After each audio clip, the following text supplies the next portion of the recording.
Within the chilling confines of the cellar, an entity known only as SCP-8906 pulsated ominously. The structure, characterized by its black, fleshy main body and innumerable tendrils infiltrating the walls and ceiling, was an enigma of uncertain origin. Its tendrils reached up like creeping vines, transforming the cellar into a grotesque jungle where each polyp bore an eerily resemblance to carrion crows. This being's growth held a strange correlation with the Foundation's operations in the United Kingdom, its existence seeming to bolster their efforts. A certain Joseph McIntyre, former denizen of Provisional Site 14, had penned a play known as SCP-8906-1. The Mask, a melodramatic portrayal of farmers pleading for relief from a devastating drought, featured an entity referred to as Archon. The figure, McIntyre believed, represented SCP-8906, morphing their suffering into amusement. Believing the performance of this play could stimulate the entity's growth and consequently his own affluence, McIntyre had left the Foundation a peculiar blueprint to test. At the heart of this cellar-turned stage, the Archon readied himself. His voice, deep and resonant, echoed through the darkened room. "These are black, hollow times in which we find ourselves," he began, his words painting a grim portrait of a world sliding into chaos. His speech was an ode to the entity, a recognition of its power and a plea for its favor. And with a final flourish, the Archon exited the stage, leaving behind an atmosphere thick with reverence and anticipation. In the eerie silence that followed, SCP-8906 squirmed and writhed, its tendrils snaking through the room.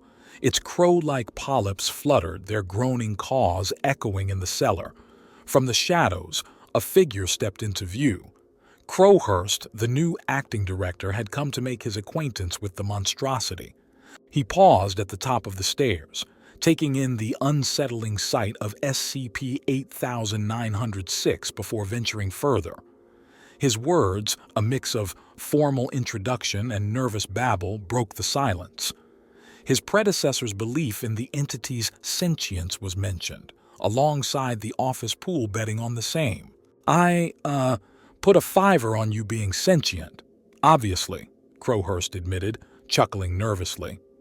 He rambled on, commenting on the allure of godhood and the uncertainties that came with it. He got closer to SCP-8906's central mass and, with a visible gulp, raised his hand. "I try not to gamble, to be honest. Best not to mess with things you don't really grasp." And with those words, the room fell silent once again, the tension hanging heavy in the air. His hand fell limply to his side in a gesture of resignation, his lips whispering, "Better safe than sorry." With a final glance around the room, he turned on his heel and strode away into the uncertain darkness beyond. The scene shifted abruptly to a decrepit ballroom, a space as black as coal and filled with a deafening silence.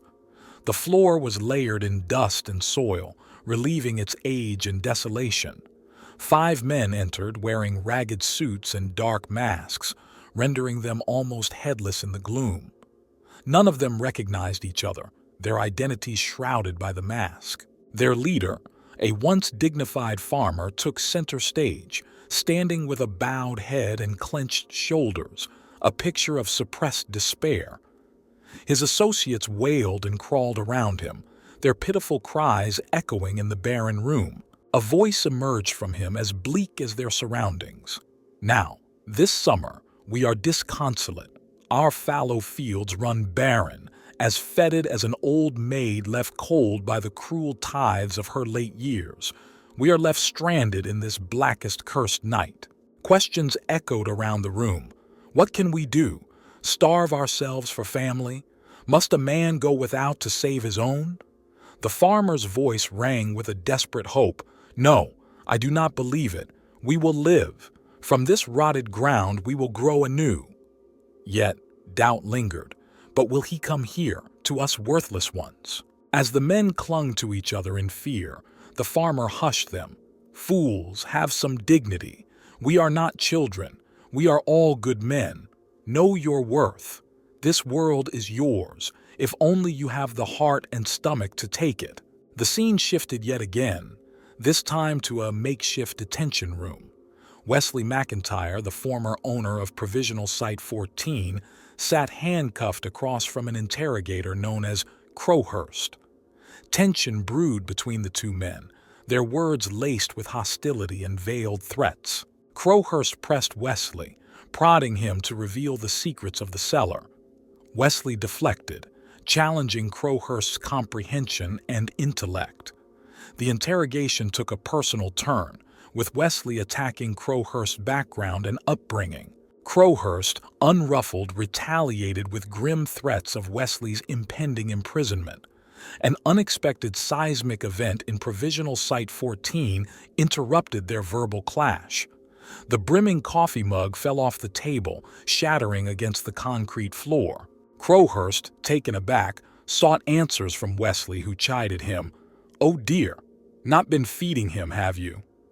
The conversation descended into an argument about respect for the entity in the cellar. Wesley insisted on referring to it as a god, while Crowhurst ridiculed his reverence. Their exchange ended on a note of uncertainty, leaving the mystery of the entity's nature and their peculiar arrangement unresolved. "Daddy's idea, was it?" The voice of Crowhurst spoke, ringing with an acidic edge. "My estate has prospered for decades, and it's thanks to his generosity," responded McIntyre, struggling to keep his voice steady. Crowhurst let out a scoff, derisive laughter echoing in the room. "Your estate is dead in the water. I've seen the accounts. HMRC's been circling for years, and the only thing keeping you from being a national laughingstock is your complete irrelevance. Not that generous, is it?" McIntyre's voice was heavy with desperation. "Because he's been neglected. I can't serve him by myself, but everyone else went their separate ways, said they were satisfied. And you weren't. Didn't fancy getting a job in the chippy, I guess?" Crowhurst's pointed question hung in the air like a dagger. McIntyre gave no response, simply focusing on the rhythm of his breaths. "He provides, he always has. And you may want to ensure he doesn't stop," McIntyre finally replied, his words wrapped in an eerie calm. "Why? What'll it do?" Crowhurst asked, his curiosity piqued. McIntyre looked down, refusing to answer. The room fell silent, holding its breath for a revelation that never came. No further useful information could be gathered from Wesley McIntyre.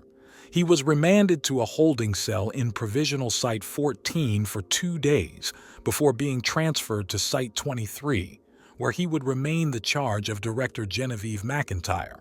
In another part of the house, Crowhurst was in his makeshift office, now repurposed from the study. A secure laptop screen displayed 057, whose visage was traditionally unlit for security purposes. "That's all we've gotten out of him at any rate. Has Genevieve gotten anywhere?" Crowhurst asked. "Not yet, but I remain optimistic. You catch more flies with honey than vinegar after all," 057 responded, a hint of amusement in his voice. "But you get rid of the most with a fly swatter," Crowhurst shot back. "I think your approach yielded all the success it was ever likely to." 057's voice held a tone of warning. Crowhurst, seemingly undeterred, quickly wiped a scowl from his face before murmuring an apology.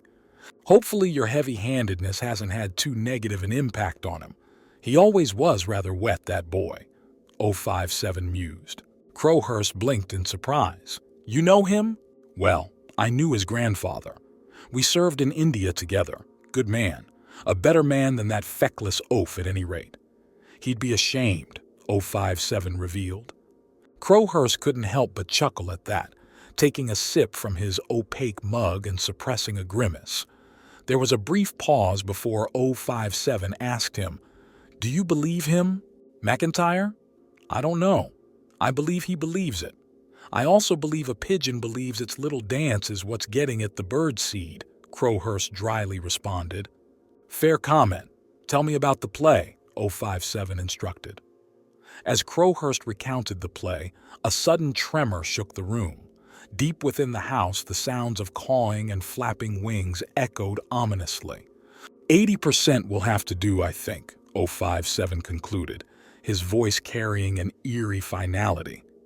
Meanwhile, in another part of the house, men stood at equidistant intervals, with shovels and hoes in their hands. They tilled the soil dramatically, cascading dust all about, trading places with abandon. We are apart. We cannot harmonize. Too many men in each man to make men of us. We look to you, O greatest one. Take from us our differences. Make us one. Let us be what you desire, above all, they chanted, their voices merging into one. A blaze of white light filled the air, and somewhere in the midst of it all, acting director Crowhurst sat in his temporary office, making notes in his personal log. His task list included modernizing the water filters, ordering a bunch of props, and learning how to dance for the big tumor in the basement. A grim to-do list for sure, but one he was determined to handle. In retrospect, the regret gnawed at him. He should have been more candid, warning number 7 about Wes's eccentricity. The fixation was inevitable. The moth incident in Chichester should have been a lesson learned. His only hope was not to make a fool of himself in this situation. In the 8th addendum, the Cellar's security feed showed the subtle hum of music and chatter, their sound waves muffled by the fleshy insulation of the walls and ceiling. The polyps fluttered and cawed, announcing Crowhurst's entrance moments before he burst into the scene. He clung to the railing, nearly stumbling as he leaned over to gaze at SCP-8906. "I don't believe it," he murmured, his eyes riveted on the sight before him. With the grace of a cat, he slid down the stairs, clinging to the banister for balance. At the bottom, he paused, keeping a respectful distance. 13 new anomalies contained in a fortnight, he murmured, more to himself than any potential listener. The southwest fronts were tripling their usual yields. It was a small victory, but a victory nonetheless. The polyps squawked in response, dusting him with black flakes of flesh. He closed his eyes and gritted his teeth but didn't move. His apology was for the creature before him, not McIntyre. He understood the creature's needs, its ability to adapt and find nourishment wherever it could, even if that meant detaching from McIntyre. SCP-8906 responded with a groan that caused the house to tremble slightly. Crowhurst coughed and averted his gaze. "I suppose what I have to say is, he began, interrupted as a tendril of SCP-8906 slithered up a supporting column, a dusting of plaster raining down on the polyps below. "Thank you," he finished quietly. The 9th addendum took place in the ballroom, a blinding white light illuminating the space. At center stage stood Archon, draped in a deep red robe, a beaked porcelain mask adorned with crow's feathers concealing his face. In his hand, a scepter sparkling with rubies was held high. The men shielded their eyes from the brilliance, their groans filling the room. Archon addressed the men, his words filled with sorrow and pity. He called for them to rise, to leave their old selves behind and be reborn anew through his power. The 10th addendum was an excerpt from acting director Crowhurst's personal log. His successes were multiplying. Containment breaches were down. Anomalies were being captured at a faster rate, yet the house seemed to shrink from the creature's growth. His elation was tempered by the loss of a bathroom and the potential for more structural issues. In the 11th addendum, Archon's performance reached its climax. Lit by the glow of a torch, he ignited 5 incense coils forming a pentagram's points. The 10 men stood silent in the middle, their movements stilled for the first time since the event began. They rejoiced at his words, dancing joyously around the ballroom, their joyful celebration a stark contrast to their previous solemnity. Archon stood, his voice resonating through the room. "You know what I like what you know. I must know you, no nuance, no discord. You must be hollow, must be your fathers, and your fathers' fathers, men you all know, and I, Father all the while, will help you." In perfect unison, the men echoed his sentiments. "We are you, we are us, and no other. Father, father, son, son, brother, brother." The eerie synchronization hung in the air, a solemn promise of unity. Crowhurst, in the midst of the chorus, held aloft a blade. His voice cut through the harmony like a knife. "Now, you reshape yourselves in my image. Only your transformation sets you free." Just then, chaos erupted. The earth trembled, causing the room to shake violently. Provisional Site 14 was under siege from a seismic event. Crowhurst stumbled, yelping as he braced himself against the wall. The incense coil toppled, spilling flames across the floor. Junior researcher sprung into action, attempting to snuff out the growing fire with his jacket. "What happened?" Crowhurst stuttered, his gaze darting to, "Did you move?" "No, I—" Crowhurst cut him off abruptly, his eyes narrowing. "Did you— Wait, whose phone is that?" He withdrew his mobile from beneath his robe, throwing one last glance at the room before hastily leaving. "Clean up in here, and for God's sake don't burn the place down," he commanded over his shoulder. Later, Crowhurst sat at his desk, the phone nestled between his ear and shoulder. His face was pale, his gaze lost in the distance. The conversation was grave, eliciting frustrated responses and strained silence from him.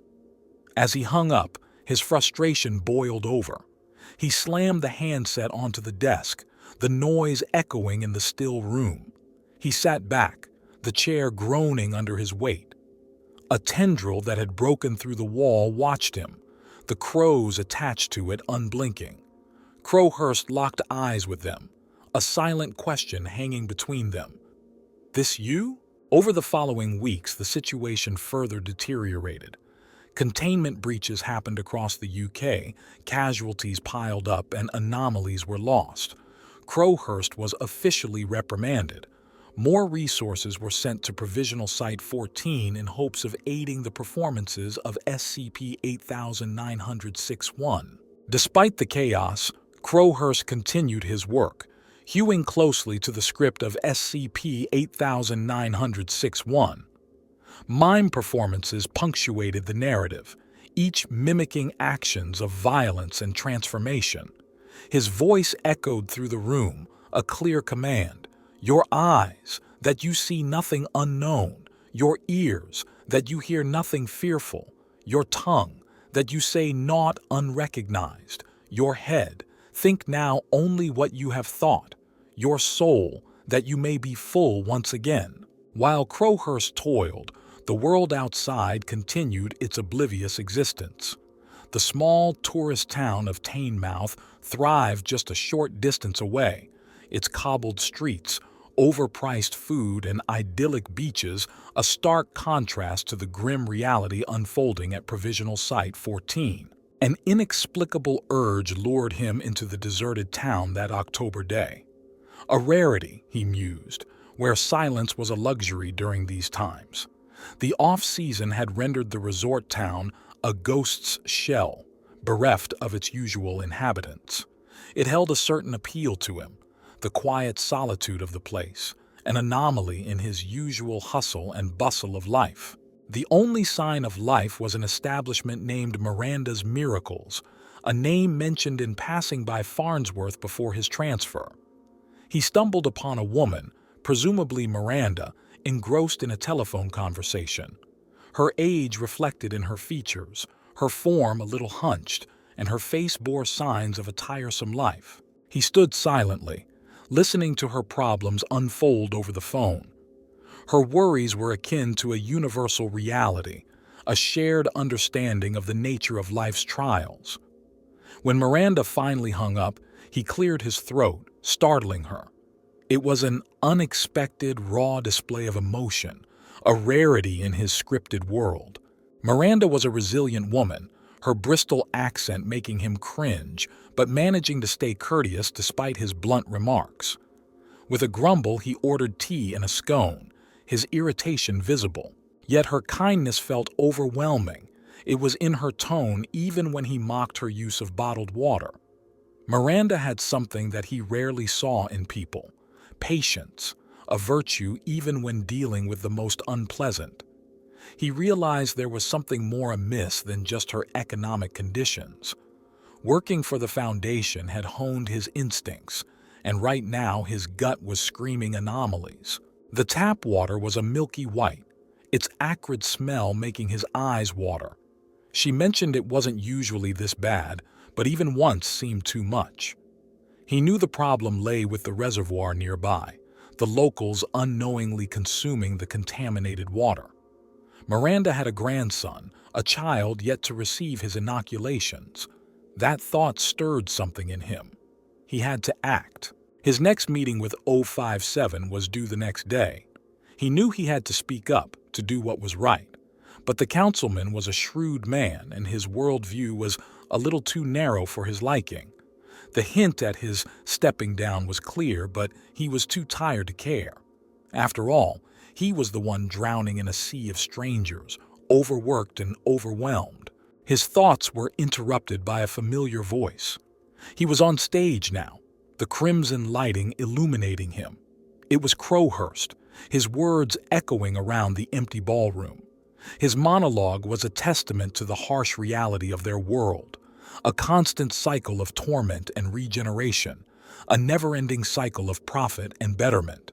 Just as the words left his lips, another figure arrived, holding a scepter. The man walked with determination, a stark contrast to Crowhurst's impassioned speech. The scene was set, the actors ready. It was time for the show to begin, a spectacle of endless cycles where behind each mask was a soul bearing the burden of their roles.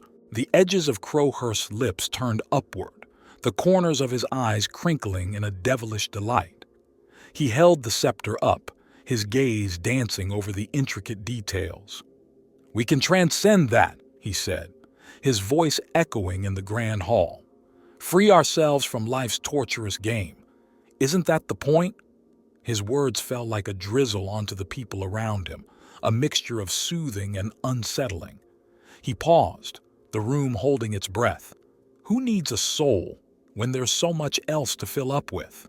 But as he grasped the scepter, reality interfered violently with his reverie. A thick, acidic wave surged up his throat, forcing its way past his lips and through the slit in his mask. He doubled over, collapsing onto his knees, his fingers clawing ineffectually at the mask adhered onto his face. As a tremor shook the ground beneath him, the intricate architecture of the grand hall crumbled, burying 3 men under a chunk of stone attached to writhing tendrils.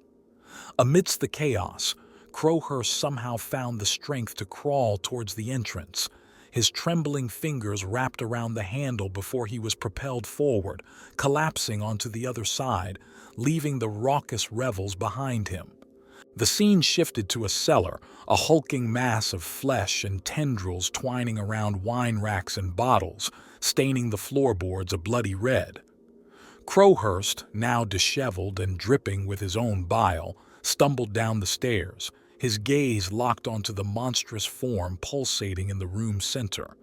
A weak half-smile tugged at his lips as he muttered, "Oh hey, fancy seeing you here." He navigated through the flesh-strewn floor, a slur in his voice betraying his disoriented state. He rambled about the chaos that had taken over his people, about the horror that had consumed the town.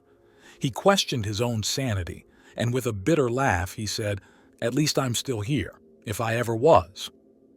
His attention shifted to the abomination before him, the entity he had served, and he spat out his accusations, his anger, his confusion. He mocked it, claiming it was just the kind of god they should have expected. He hurled a wine bottle at the crows that circled the entity, their squawking echoing around him. Exhausted and defeated, he crumpled onto the floor, landing in a pool of ichor. "You haven't understood a word I've been saying, have you?" he asked, his laughter echoing around him before dying down into silence. He closed his eyes, his body going still. A crow detached itself from a tendril, its dark eyes studying Crowhurst before it let out a caw, signaling the rest of the flock to descend. As the last echoes of Crowhurst's laughter faded, the cellar was filled with the cacophony of cawing crows. The story of SCP-8906, the New Lodge, ended on a chilling note, painting a vivid picture of the human struggle for transcendence and the horrifying consequences of playing with forces beyond comprehension.